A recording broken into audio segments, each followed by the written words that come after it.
Joni, are we ready? Okay, we're on the air. Welcome to our Tuesday, May 20th, 2025 Prior Lake Spring Lake Watershed District meeting. And I will call this meeting to order, and please stand for the Pledge of Allegiance. I pledge allegiance to the flag of the United States of America and to the republic for which it stands, one nation, under God, indivisible, with liberty and justice for all. Okay, our next item on the agenda is our public comment period. If there's anyone here who wishes to address the board, managers on an item that's not on the agenda or on the consent agenda, please come forward at this time. And I'm not seeing anybody that wants to come and speak to us in the public comment, so we'll move on for the approval of the agenda. I would make one change on the back. On our second page, our closed board meeting has to come in front of adjournment. So it'll come right after 7.0. The closed meeting will be before adjournment. Any other changes, staff, board members? No? I'll move it with the amendment. Okay, motion by Manager Boyles. Second by Manager Tofinelli to approve the agenda. All in favor of the approval of the agenda with the modifications, say aye. Aye. Opposed? Motion carried 4-0. And now we are going to go to old new business and look at our programs and project update.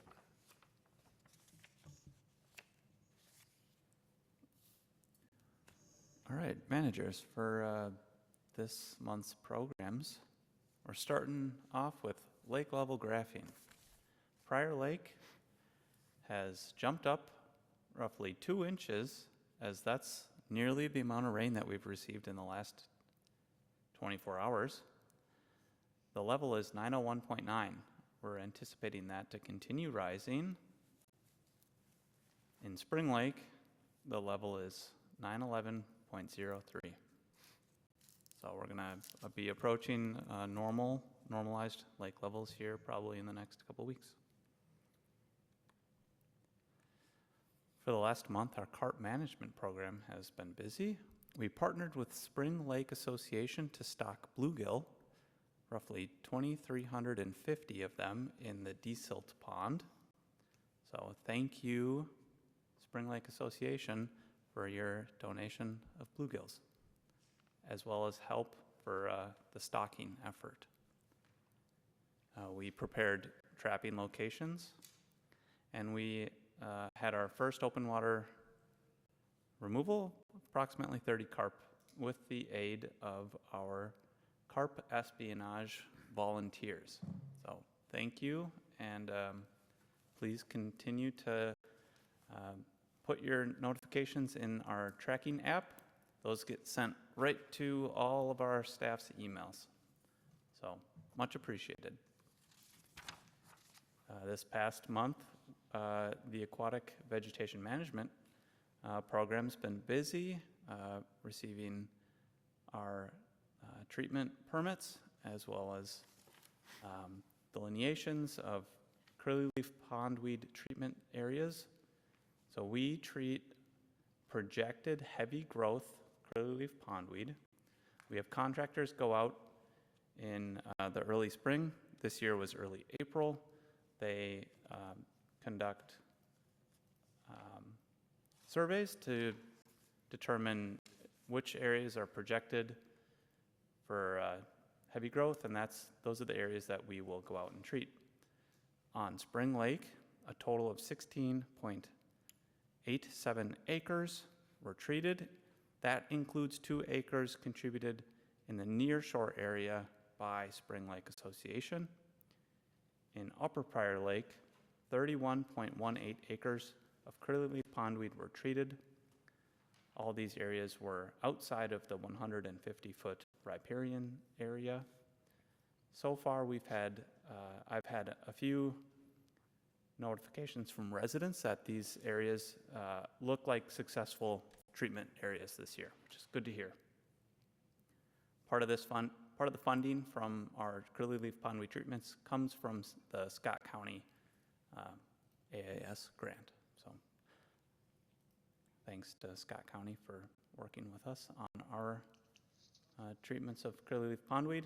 And this work is done to reduce potential algal blooms from midsummer senescence of curly leaf pondweed.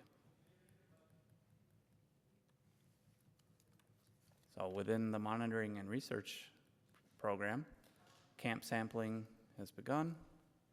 We've also begun sampling district lakes through our own internal lake monitoring program.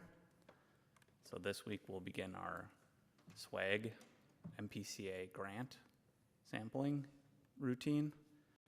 Boat inspections are ramping up, and as well as easement sign installations have been completed. This year we'll be monitoring, so on the right is our 2025 monitoring sites. It includes 12 stream chemistry and flow sites, 4 additional flow-only sites, 5 district staff-led lake monitoring sites, and 5 camp citizen-assisted monitoring program lakes. It's a busy time of year for the monitoring team, and we enjoy this rain. It helps us collect quality data.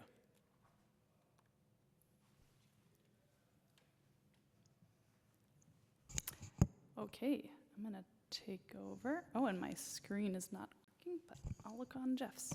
So I'm going to touch on just 2 projects today,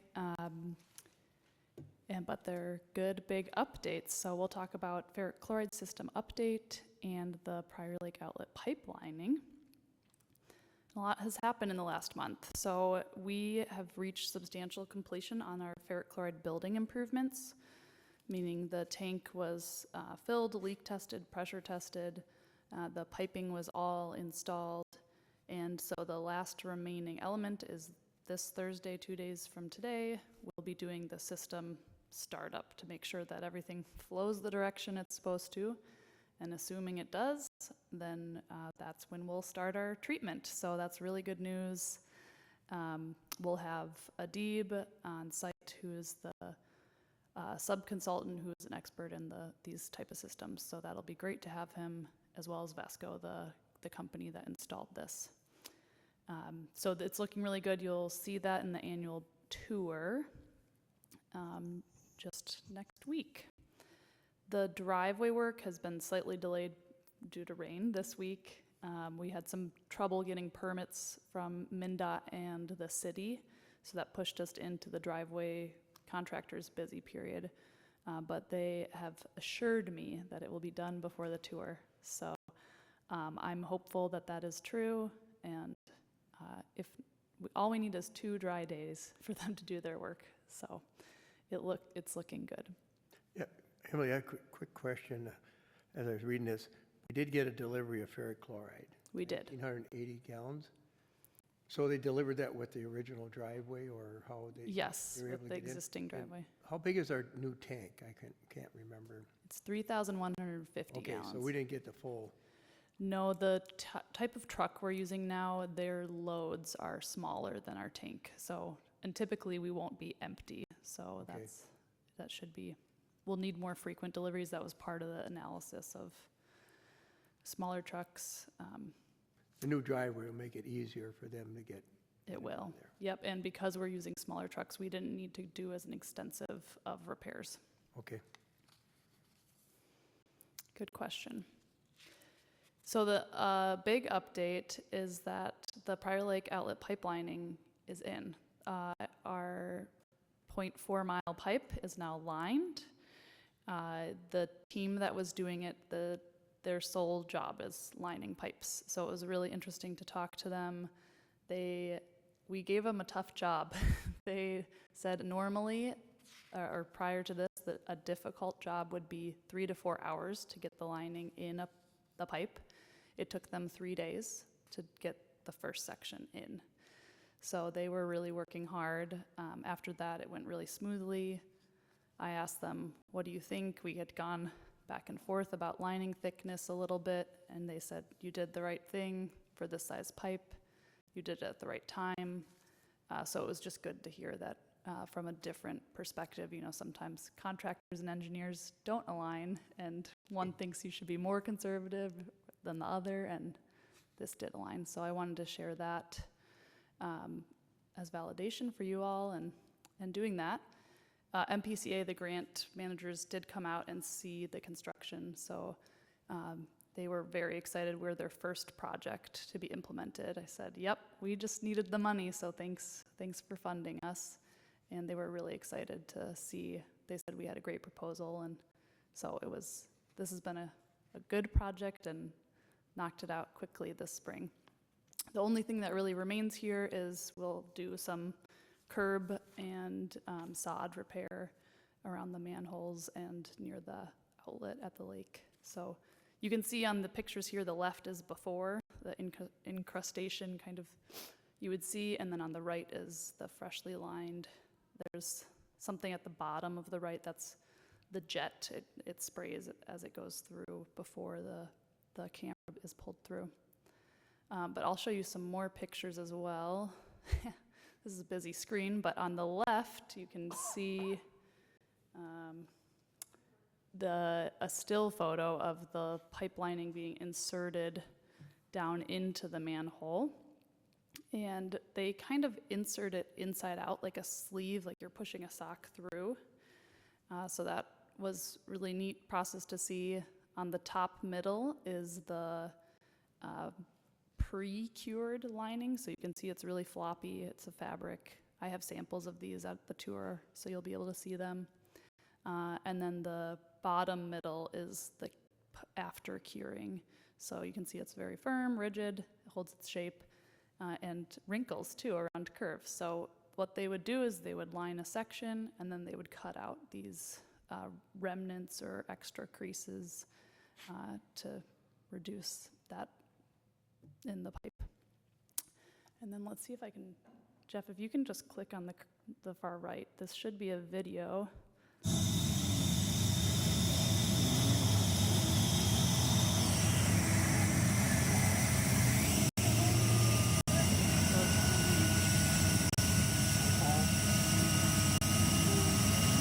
is the ambient noise of a pipe lining.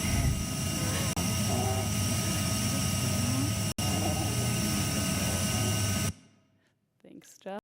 Yep, so it was quite loud and you could smell the adherent, but once it's underground, that smell dissipated really quickly. So that's what a pipelining looks like, and we're the proud owners of one. We hit the weather pretty good. Yeah, we aligned it with the 70-degree and sunny week, so we hit the jackpot. And I think that is all for my project updates today. Okay. And I'm going to add on to that just a little bit. Sure. I have no slides, but I did want to just circle back to the managers to indicate that we will not be submitting any resolutions to Minnesota watersheds for their resolution process. I did have some conversations with folks from the Board of Water and Soil Resources, and some of our concerns probably would be best addressed by having conversations with Bowser leadership versus going through the resolution process. So I'll have further conversations with that in the next couple of months. In addition, with scale, let me back up. When a couple of years ago, when we did an assessment about the pros and cons of potentially consolidating Prior Lake Spring Lake Watershed District, Scott Water Management Organization, and Scott Soil and Water Conservation District, one of the outcomes of that was the desire for, once again, improved collaboration, and that then resulted in the creation of the Water Committee for Scale. So this is a committee focused on water of all of the LGUs within Scott County. The leadership of the Scale Water Committee rotates from its membership on an annual basis. So this is my year. So I will be heading up the Scale Water Committee here for the next year, basically organizing the meetings, developing the agenda, and facilitating the process. Terrific. Wonderful. Well, good. You'll be the chair of that committee? That I will be the chair for the next year.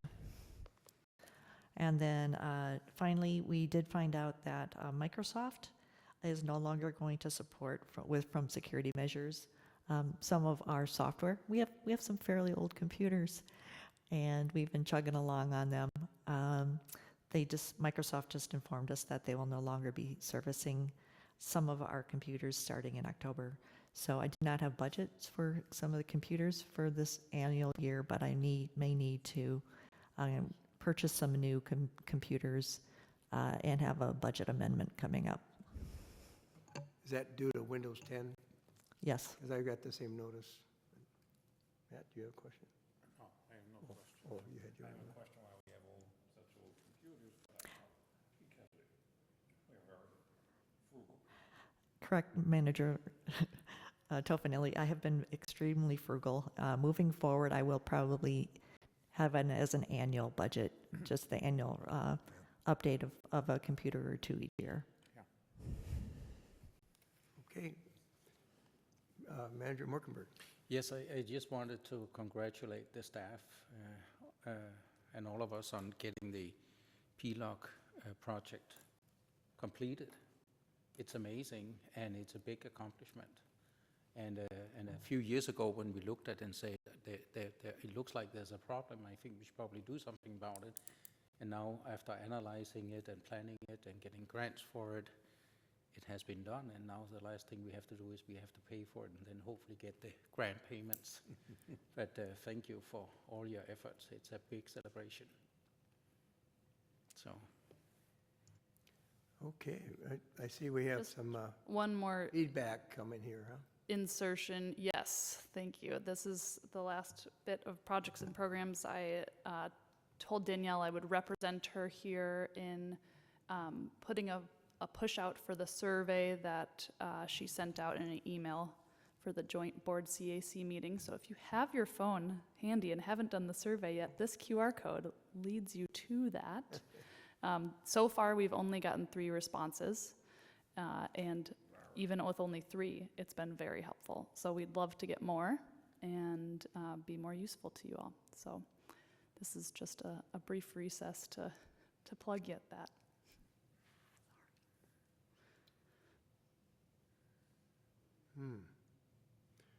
When was that email sent out? It was sometime last week. Last week? Yep. It was a busy week. You'll get a couple more from Danielle coming Okay. up about the tour. Yes, Manager Loney, I believe it was sent out on Wednesday. Last Wednesday? Mm-hmm. Okay. I'll look for it. I might sometime scan through fast. Okay. Is that it then, staff? For programs and projects and administrative report? Okay. So I think we're up to our 2024 annual financial audit with Alex Triple. With Abdu? Abdo?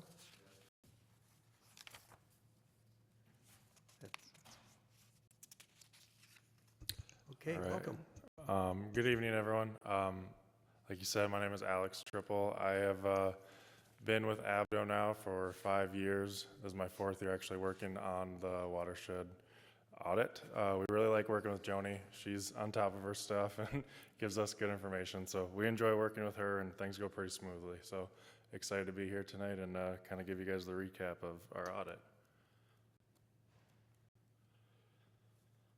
So we'll go through just what is going to be included here. We're going to go through our audit results and then the components of the actual financial report we issue, as well as the fund results in the general fund and the other 3 funds that you guys have. So our audit results come in 2 different forms. First is our auditor's opinion.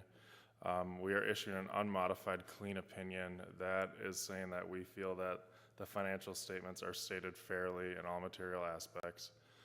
And the second part of that is the Minnesota legal compliance opinion. We do testing to make sure state statutes are being followed. So making sure that payments are made within 35 days, the appropriate process is being followed when it comes to bids and quotes for different projects. And we didn't find any issues, anything testing related to that either. So all in all, clean opinion, no legal compliance issues, everything looked good. We will now kind of go over what is actually in that financial report, that big PDF document. It has a lot of different pieces to it. So here we kind of just break down what makes up each part of that. That first box there, that management discussion and analysis, that's more of a summary of the financial results in the current year. It also has changes from last year and then what impacted those changes, what caused those changes. And then after that, we have the basic financial statements. That includes those 3 boxes down below. I'll skip over that for now and go to the required supplementary information. This is all your pension information. This is employer's share of the net pension liability, the employer's share of pension contributions, and just kind of tracks that over a 10-year period. It gives the history of all that. Going down below to the basic financial statements, what makes up that piece? That's your government-wide financial statements, your fund financial statements, and then the notes to the financial statements. Right below that, you can kind of see, as you move from left to right, it goes into more detail. And then on this next slide, I'll go over the difference in that government-wide financial statement and that fund financial statement. So basically, it's kind of easier for me when I'm explaining this to start with the fund side of things. I mean, you guys know what your funds are, and that's just that fund statement that's breaking out fund by fund, the revenue and expense by fund, the assets and liabilities by fund, and keeps track of more of the current activity, the current costs and current revenues. The government-wide combines all the fund information and then adds in capital assets, long-term debt. You guys don't have any debt. Long-term liabilities, so like your compensated absences, you can see there that accrued PTO, and then that vehicle depreciation as an example for the capital asset side. So all in all, government-wide includes everything plus your long-term liabilities and your capital assets, and that's the most significant difference between those two statements.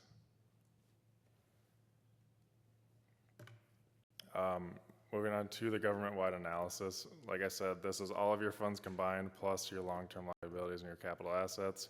That total cash balance at the very top, that 4.2 million, that's an increase from last year. And then that other assets line, that 1.3 million, that's made up of your capital assets and any accounts receivable or anything like that you guys have. I guess we can just keep moving line by line. That deferred outflows of resources, that is a slight increase from last year. And then we have those liabilities, like I said, that current amount is all your funds combined, and then that non-current amount is made up of your compensated absence balance, your pension liability. And then that deferred inflows of resources is also factored in on the liability side. All in all, this net position down below, you can see it's broken out in 3 different categories. That investment in capital assets, that is your capital asset balance. That is included in that 1.3 million above. And then that restricted portion, that was the amount that was restricted at the end of 2024 for the Prior Lake Outlet Channel project costs. And then that unrestricted portion, making up the most significant part of that balance, is free to use, not restricted, not tied up in capital assets, just your remaining balance there, making up that 4.8 million net position, which is also an increase from last year.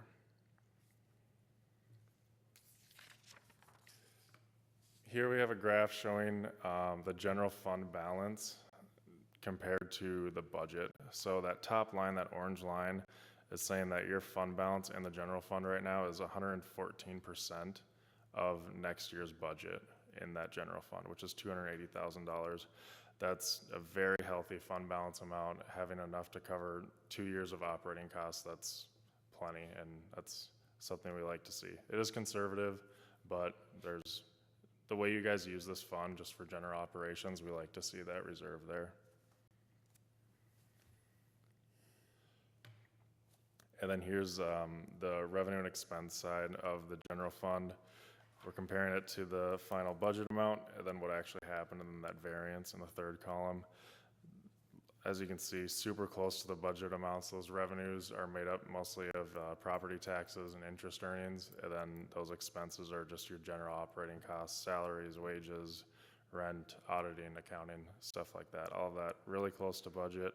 Slight decrease in that total general fund balance, but like I said earlier, super healthy, super well built up, and available for at least 2 years of operating costs, it looks like. Moving on to the implementation fund, same chart here, just showing the difference between what was budgeted and what actually happened. A slight decrease from budget in the revenues. Again, that's made up of tax revenue, grants, and interest revenue.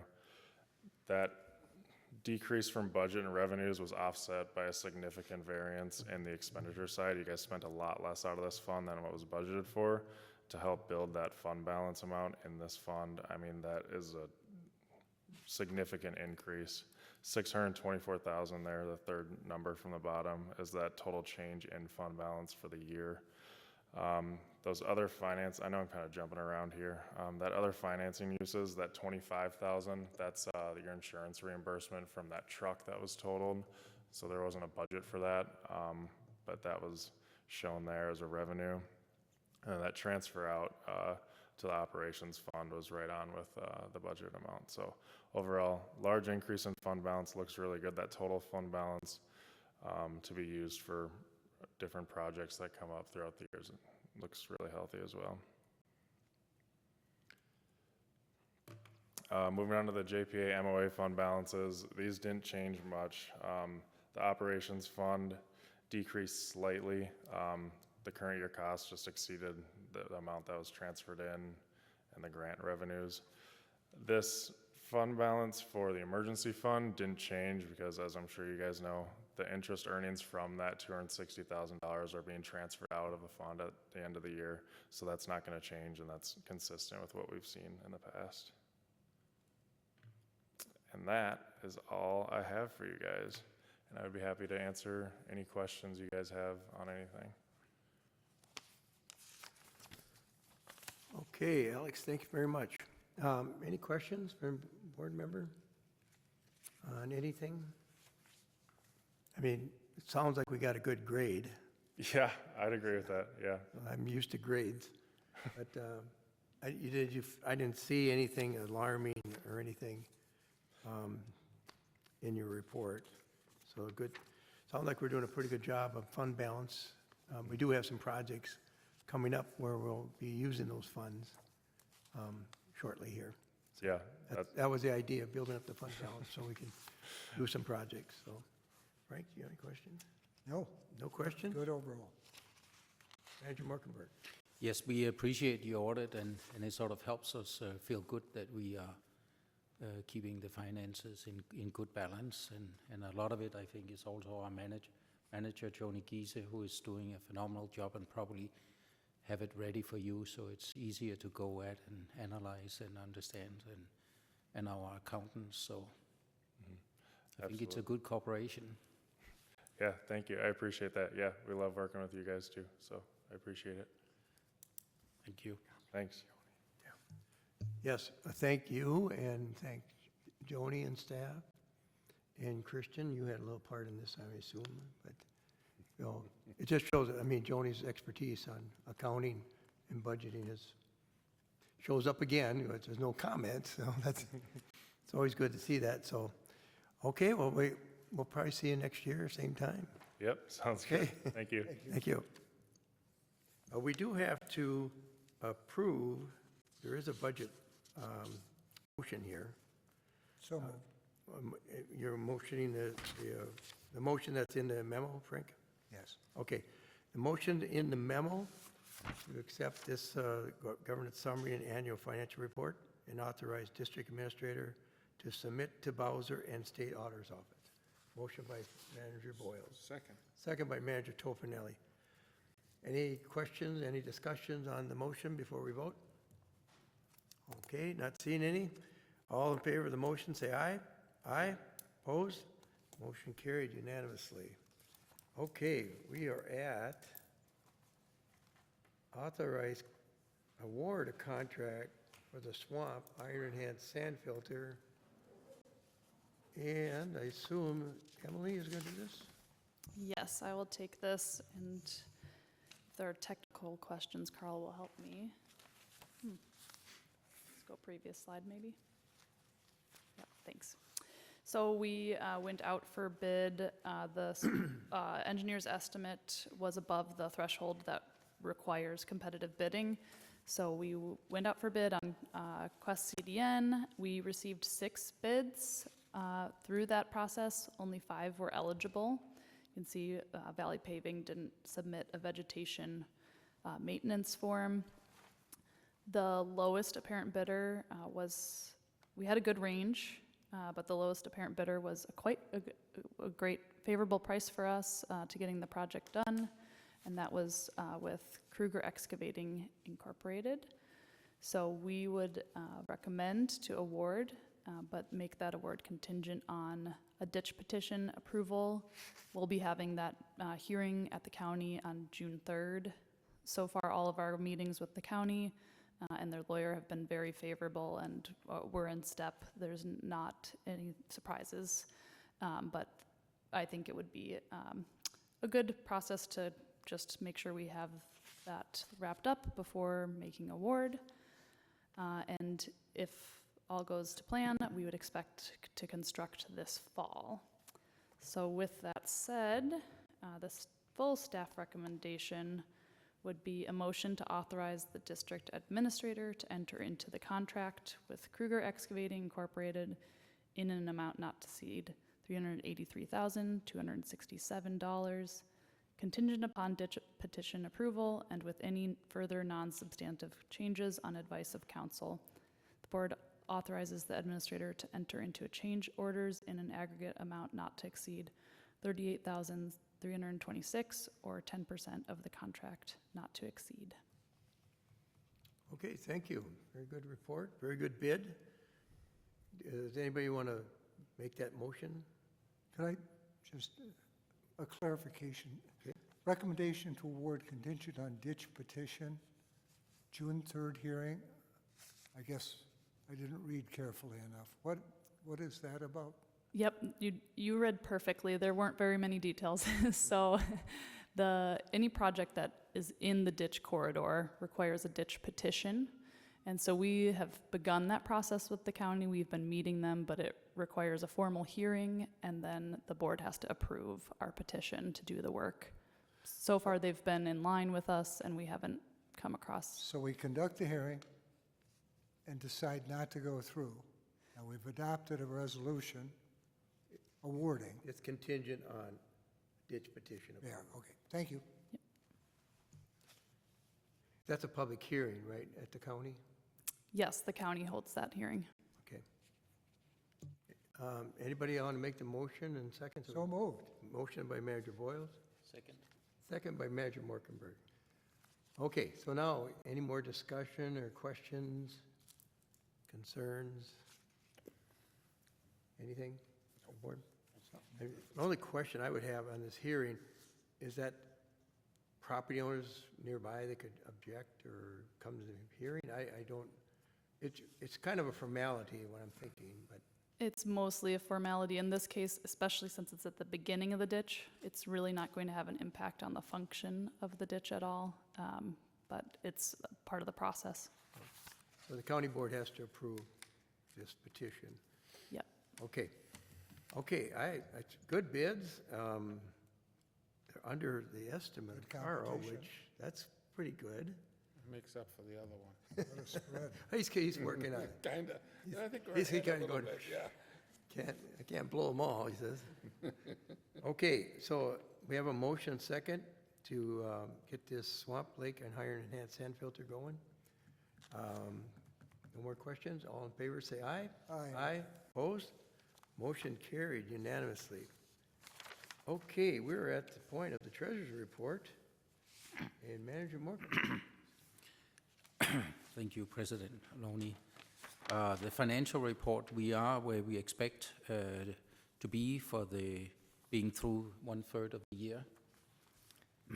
In the general fund, the year-to-date expenditures are about 37% of the budget. And what's typical for the general fund is that the expenses, some of these expenses occur early in the year. As an example, our audit that we just had, those expenses are coming in now, insurance payments and so on. A little bit different is the implementation fund, where we this year are currently at 9% of budget, and these expenditures tends to be lower in the beginning of the year and then accumulate through the year and even come into the following year. The cash flow, we have adjusted it so we are ready to pay for the pipe lining project. And then when that happens, it looks like we are sort of underfunded, but once we receive the Minnesota Pollution Control Agency grant funds that were awarded to us for the pipelining, then the restricted funds will return to adequate balances. The cost analysis, which is the last handout you have on the financial report, that's just another way to look at our financial activity. And an example of what I like about that is you can see the consultants and the contractors, and we'll see more, as we discussed, more activity over the next coming months on this part of the report. And let me know if you have any further questions about the financial report. Okay, any questions for anybody? I mean, we've got enough money to cover our expenses and we get a first half of the tax levy in June, right? Yes. Okay. That will be a good thing too. Yeah, so we're in pretty good shape. Yep. Financially. No question. No questions. Okay. Thank you, Christian. Thank you. Good job. All right, we're going to move on to item 6.0, which is a consent agenda. And the items on the consent agenda are meeting minutes from April 15th, 2025 board workshop, meeting minutes April 15th, 2025 board meeting, meeting minutes of April 29th, 2025 joint board of managers and citizen advisory committee special meeting. 6.4 is claims list and bank purchase card expenditure summary. Resolution 25-396, authorization to transfer funds to the JPA/MOA fund. Resolution 25-397, amending the 2025 budget to rename the 509 Implementation Fund 611 Spring Lake Demonstration Project Maintenance to 611 District-Owned Parcels Maintenance and increase the budget for 509 Implementation Fund 611 District-Owned Parcel Maintenance. And then we have the City of Prior Lake Office Space Lease Agreement Renewal for this year. And then termination of a stormwater volume MOA and establishment of a stormwater volume credit with the City of Prior Lake. And then finally, the public water access / aquatic invasive species prevention cooperative agreement with the Minnesota DNR for CD3 unit. Need a motion to approve the consent agenda? So moved. Motion made by Manager Morkenberg. Second by Manager Tofinelli. We can have discussion on the motion? Not really. No discussion. All in favor of the consent agenda, say aye. Aye. Aye. Opposed? Motion carried. All right, Mr. Boyles, can you read the upcoming meeting and event center? I'd love to. The Board of Managers will conduct its annual retreat this Thursday, May 22nd, 5 p.m. in the City Hall building in the Wagon Bridge Conference Room, which is downstairs, the larger conference room. We also have the annual Board of Managers and CAC tour Thursday, May 29, 4 p.m., departing from City Hall at 4 o'clock. Is that a closed or an open? Can someone call and say, I want to be part of the tour? There is a bus limitation, so we're not advertising it as a public, but it is an open public meeting, so if someone was very desirous. So then if they we want to couldn't turn inquire, them they can away. inquire with you guys. There may not be capacity, probably won't. Yep. Okay, sorry about that. The Citizen Advisory Committee meeting will be conducted Thursday, May 29th, 6 PM, City Hall Building, Wagon Bridge Conference Room again. Board of Managers workshop,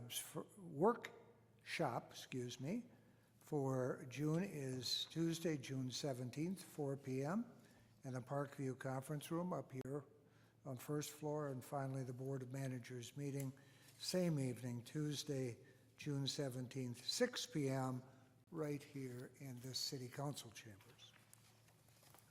All right, thank you, Manager Boyles. Okay, next item on the agenda is a closed board meeting, and I will read the meeting requirements here. The next agenda item will be held under a closed meeting. State statute allows for closed meetings to discuss sensitive matters, provided that a summary is given at the open meeting and location is disclosed.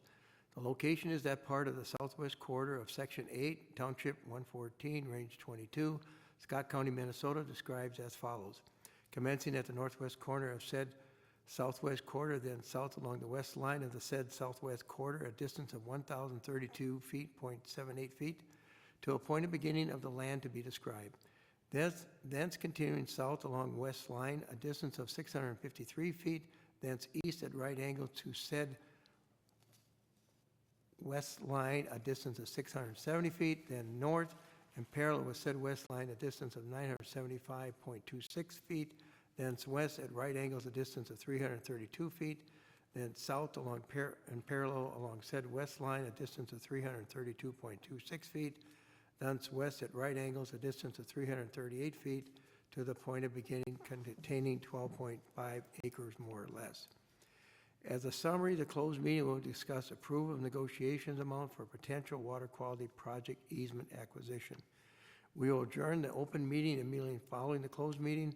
A recording of the closed meeting adjournment will be preserved for 8 years after the date of the meeting and made available to the public for all real or personal property discussed at the meeting has been purchased or sold, or the governing body has abandoned the purchase or sale as dictated by state statute. At this time, we will ask the video recording be ceased and the public exit the room.